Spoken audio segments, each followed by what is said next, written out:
Heresias? Romance indigenista? Os jovens titãs de Derry se reúnem? São reis calados? Roda a vinheta pra gente começar essa resenha sobre o terceiro episódio de It. Bem-vindos a Derry.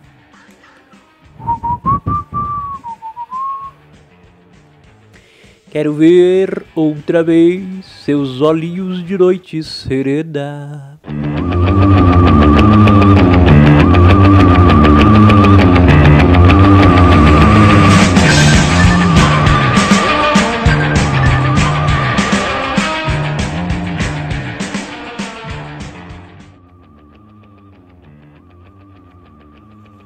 Bem-vindos à ilha mística de Rai Brasil, essa ilha fantástica. Eu sou o Jimmy Nada Neutro, o seu Nerd Leprechal, o seu Visconde de Sabugosa do Mundo Nerd, o Duende Brazuca, o seu novo comentarista das notícias geeks e das resenhas de filmes, séries, quadrinhos e animes.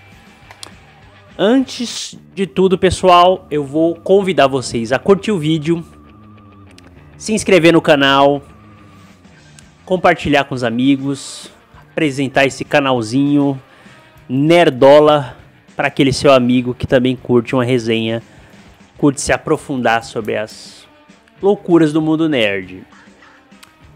Então dá aquele like pra gente, custa nada pra você, é de graça. Dá o like, se inscreve no canal aí, vai, para dar aquela força pra gente. Uma esmolinha pro Duende, um likezinho, só um likezinho pro Duende, vai. Diz que sim, sim. Enfim, pessoal, chegamos ao terceiro episódio da It. Bem-vindos a Derry. Eu separei alguns comentáriozinhos aqui, uma colinha, pra falar com vocês os meus comentários, o que eu achei do episódio. E as crianças já me conquistaram, gente. O foda de criança é isso. Ih, falei um palavrão. O complicado de criança é isso. Corrigir agora. Elas não precisam de muita coisa pra te conquistar, né? E esse é o problema. Esses demôniozinhos, uma coisinha ele já te conquista, né? Eu falei que eu estava enjoado de ver crianças protagonistas, mas eles colocaram outras crianças ali, completaram o time de novo pra substituir as que morreram. E eu gostei bastante, gente. Primeiro que no momento ali do começo, a gente tem um flashback sobre em 1902, se eu não me engano, ali no começo do século 20, e sobre a origem ali, um pouco da origem da coisa, os primeiros contatos ali de crianças com a entidade, né? E tem uma cena que mostra o Francis Shaw, a criança, indo num circo, que a cena clássica já tem até no It também, né? No 1, se eu não me engano, tinha. E ele entra dentro de um circo, entra dentro de uma tenda do circo ali, dos eventos. Uma hora, por um minuto eu achei que era o Voldemort que tava ali, né? Quando ele fala assim, ó, "Hello, boy!", quase que eu achei que ele ia dar um Avada Kedavra! Quase eu achei que ele ia dar uma Avada Kedavra. Tem um fã de Harry Potter, hein? Depois aqui tem uma outra referência a Harry Potter, eu acho. Será que o Andy Muschietti gosta de Harry Potter? Fica aí essa provocação, essa dúvida. Aí a gente tem aquele estereótipo de indígenas, né? Tem uma hora que aparece um Jacob, o cara do Crepúsculo, lá, parecido com ele, cabeludinho, só faltava... Não lembro se o Jacob tinha cabelo grande no filme do Crepúsculo. Tinha? Acho que não, né? No começo, depois ele corta, sei lá, mas parece, né? Você vê aquele turma ali de indígena observando nos primeiros episódios, e agora você tem o desdobramento lá de uma comunidade indígena discutindo sobre a investigação militar e tal. E você tem um pouco do estereótipo dos indígenas, né? Que sempre aparece em filmes às vezes, de Velho Oeste, em filmes... de drama ou até comédia, que é esse vínculo dos indígenas com uma questão espiritual, uma questão psíquica, né, de proteção da terra. É um estereótipo que a gente já viu bastante em produção, né?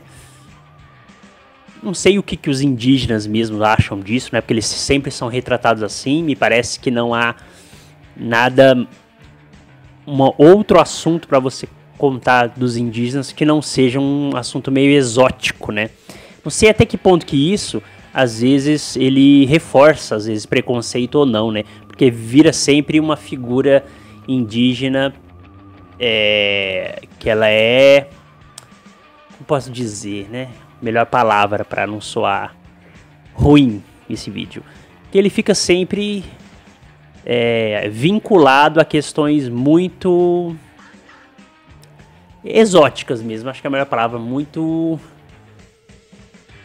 que ele não... Parece que ele não é um ser humano com questões também normais, humanas, como o amor, a inveja, o ódio, ou sobrevivência, trabalho.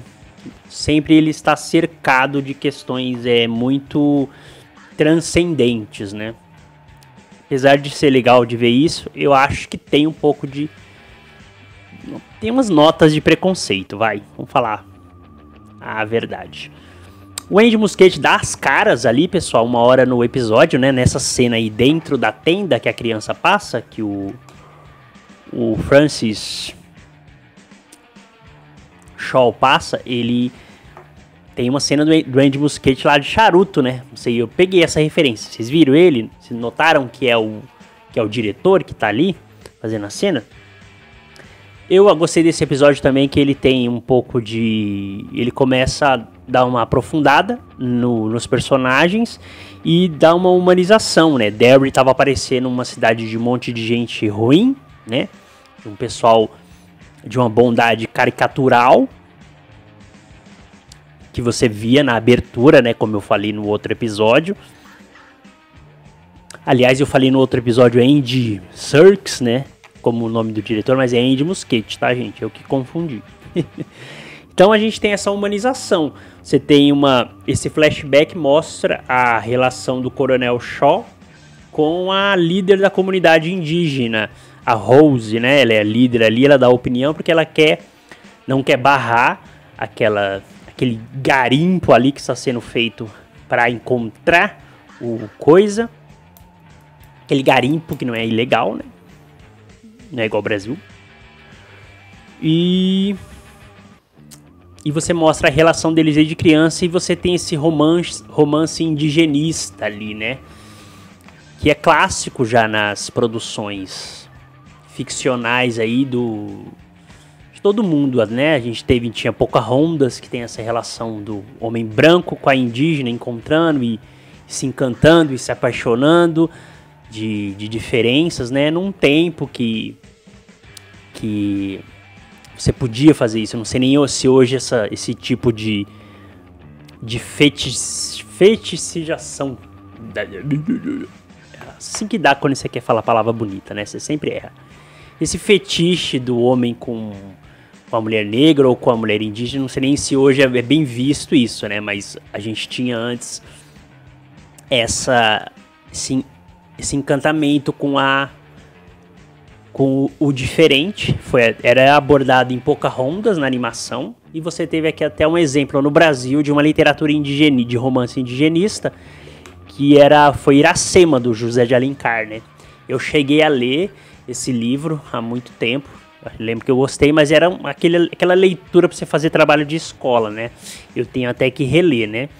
Mas eu deixei aqui anotado pra gente destacar, então você se aprofunda ali. A gente tinha tido a ideia no outro episódio, no segundo, que a Rose, que ela é dona ali da loja de móveis e antiguidades, ela vende pro Major o telescópio, pro Will, e ela tem o primeiro contato com a esposa do Major. Eu esqueci o nome da esposa dele, né? Mas você tinha... Ela olhava, quando a esposa do Major dá as costas, ela olha de um jeito meio desconfiado, né? Não sei se pressentindo alguma coisa, né? Com aquela presença. Que ela poderia ser alguma coisa ruim, mas você entende aqui que ela tem um vínculo com a coisa, né? Que ela também sabia que a coisa vivia ali na floresta, né? Num território delimitado que ela não conseguia passar. Então você tem esse aprofundamento dos personagens ali, da relação, você dá uma humanizada um pouco nos personagens que ainda não estavam, né, da cidade ali, estavam muito parecendo personagens a serviço do terror. Não que não estejam, né, mas você tem ali algum aprofundamento. O que eu separei mais para falar para vocês? Além desse aprofundamento do Coronel Show e da Rose, da vendedora, tem a funcionária do sanatório que recebe a Lily, né? Que é uma funcionária que entende, é solidária à questão dela sobrenatural, de ver essas coisas, e ela se mostra empática, né? Falando para ela que tem pessoas que só acreditam no que elas veem, né? Então é muito mais empática, é uma figura que me parece mais materna do que a própria mãe da criança, né? Você vê uma frieza na mãe dela, né? Em deixar ela lá, me parece... Eu achei que ele ia ficar algum tempo ali, a gente ia ver ela, ia ser um sanatório que ele trata mal o paciente. Talvez ainda tenha algum flashback disso, né? Talvez ela tenha sido maltratada por outros funcionários e essa foi a única que tratava ela bem, né? Eu me enganei nisso, ou talvez mais pra frente a gente possa ver qual que é desse sanatório mesmo. Mas você tem isso. E temos superpoderes, pessoal. Eu dei um filme de super-herói pro Andy Muschietti. Dei um filme de super-herói pra esse homem.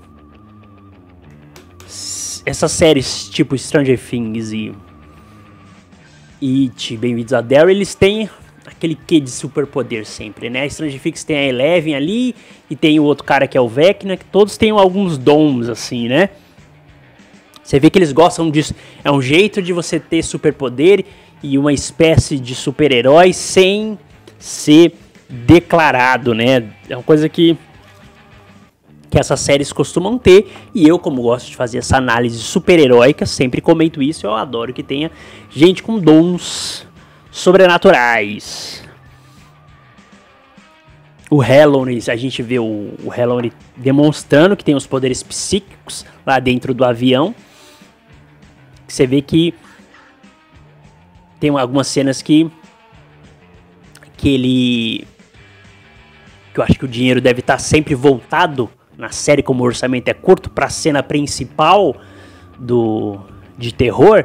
Então as outras ficam um pouco prejudicadas. Essa cena do helicóptero ali, militar sobrevoando e ele sendo a bússola ali, o Chico Xavier do It, para ter contato com o terreno do flashback lá de 1902. A hora que o helicóptero passa ali, você sente um pouco prejudicado. Você vê que é computação gráfica ali, o helicóptero, o cenário talvez seja real de dentro, o cenário interno ali do helicóptero, mas o externo, dá pra você ver que é um fundo verde ali, é filmado em estúdio, né, com algum chroma key.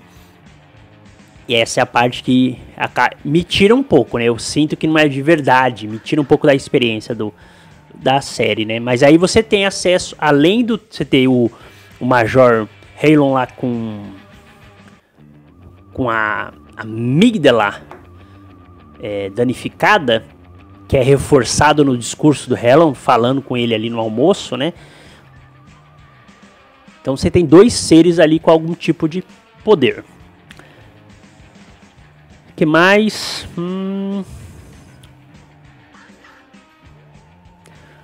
Os jovens titãs de Derry se reúnem ali aquele que já é o QG, já é a torre da liga ali deles, aquele prédio ali com arcos ogivais ali, aquela meio cúpula lá, que eu esqueci o que é aquela torre ali que eles se reúnem. E você tem o Will e o Rick incluídos na trama da parte espiritual que era da Rony e da Lily, né? Um vai servir para revelar a fotografia, né? E o outro vai servir para invocar os espíritos, né? Você tem que ser... o que vai revelar a fotografia, que eu acho que ele revela que nem sabe fazer isso, mas porque tá apaixonado lá, eles têm aquela conversa. E sempre tem que ter um nerd no meio de crianças, né, sendo protagonistas e tomando, porque senão não tem como solucionar sozinhas, como crianças solucionar sozinhas alguns problemas. Então, se você não tiver um nerd ali movimentando a trama, para que ele saber fazer as coisas, não vai pra frente, né? Então ele é esse nerd da ciência e da fotografia que vai. No Stranger Things tinha um também, né, que eu não lembro quem era. Não sei se era o gordinho lá, branco. Esqueci quem era o nerd do Stranger Things, já esqueci, faz tempo que eu assisti, né?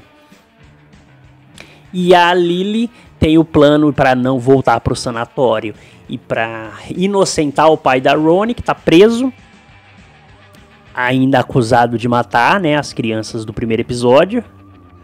Ela tem esse plano de cebolinha, que é de invocar a criatura, para tirar fotos e provar para os humanos que o pai da Ronnie não é o assassino. Plano de cebolinha porque elas pedem pro Rick, que é um cubano, né? Ele é mais um ali de uma diversidade que hoje as séries têm que ter. Ele é um branco de origem cubana que tinha uns pais ali que sabiam dessa influência sobrenatural, dessas coisas de invocar uma entidade do mal, como no diálogo ali na torre de vigilância dos jovens titãs de Derry, eles têm ali, e a Ronnie pede pra eles invocar. Só que só não conta que essa criatura matou os dois outros amigos deles, né? Isso elas não mencionam, né, que eles mataram, ou pelo menos não mostram no episódio, né? Mas o importante é libertar meu pai. Se vocês vão morrer nesse processo, são bônus e ônus, né? São efeitos colaterais. O importante é meu pai solto. Criança muito altruísta, né? Então, o que mais? Uma coisa que eu percebi, que eu queria comentar também, é que esse negócio do major da amígdala danificada talvez interfira um pouco na relação dele. Não sei, só o fato dele não ter medo, né? Que é o que fala. Fiquei curioso para ver se isso também não interfere na relação que ele tem com o filho e com a esposa, né? Você vê, ainda me parece uma relação de uma certa distância, né? Ela é uma mulher ativista, né? E ele não quer que ela expanda essa faceta dela em Derry para não prejudicar a carreira dele militar, né? Então será que vai ter uma questão também dele de relação emocional com a própria família, né? Dessa amígdala danificada também atrapalhar os relacionamentos interpessoais dele? É uma questão que a gente vai ver aí nos próximos episódios, né? Se isso só afeta o medo ou afeta outras emoções dele, né? Outra coisa, gente, é os militares sabendo que existe essa coisa, assim, tendo o Halloran como um certo super poderoso ali, com dons. Uma das coisas que a série pode estar querendo dizer ali é que uma coisa é você cometer atos de terror por ignorância, né? E outras é você não ser ignorante, você ter conhecimento e cometê-los mesmo assim por escolha, né? Então, assim, eles sabem que a histórico de crianças desaparecendo e sumindo desde décadas passadas, o que talvez inocentaria o pai da Ronnie. Tem os militares fazendo esse garimpo ali, essa escavação, tendo consciência talvez. Você tem o Francis Shaw, o coronel lá, que tem consciência disso. É ele que dá o estilingue pro Halloran mapear a coisa. Então tem todo um conhecimento. Não é possível que os militares não tenham orientado a polícia local sobre essa questão, ou que se eles não orientaram de propósito, para que esse plano fique extremamente secreto. E eles optam por fazer pessoas pagarem por isso. Então, a criança, a Lily, talvez ela vá falar a verdade, como ela falou, né? Mas ela precisa de uma prova, de uma foto, para provar que a coisa existe. Só que se os policiais ali, se pessoas sabem daquilo e deixam, mesmo assim que o inocente pague por isso, né? Sabendo que provavelmente ele não é o culpado, mostra só como há um terror humano ali, além da coisa, né? Reforçando essa coisa dos 3 episódios, que além do terror da coisa, há um terror que é da natureza humana. Então você comete uma atrocidade de condenar um inocente por escolha, não é porque por ignorância. Isso é pior do que por ignorância, né? Pelo que, pra mim, é parte talvez do discurso que a série e talvez o governo queira isso. Ele não pode inocentar alguém com essas revelando isso, porque é uma guerra contra a União Soviética, contra a corrida armamentista que tinha na época, né? Então, mas você deixa que o inocente morra, você deixa uma criança ir para um hospício como se fosse uma presa política, isso aqui vai entregar a gente. Então você tem um exército ali meio conivente com as injustiças que está acontecendo, né? Pelo menos me dá a entender isso por enquanto, né? Só reforçando o que a série quer passar mesmo do terror humano, né? Acho que tá coerente com o que a série está se propondo a fazer.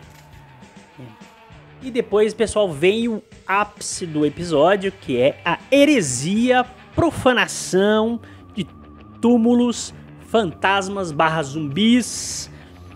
E é tudo que a gente gosta, né? Uma heresia, uma profanação. Você tem uma estátua, um monumento ali mini de Jesus, um action figure de Jesus ali, maldoso, maligno, Jesus maligno.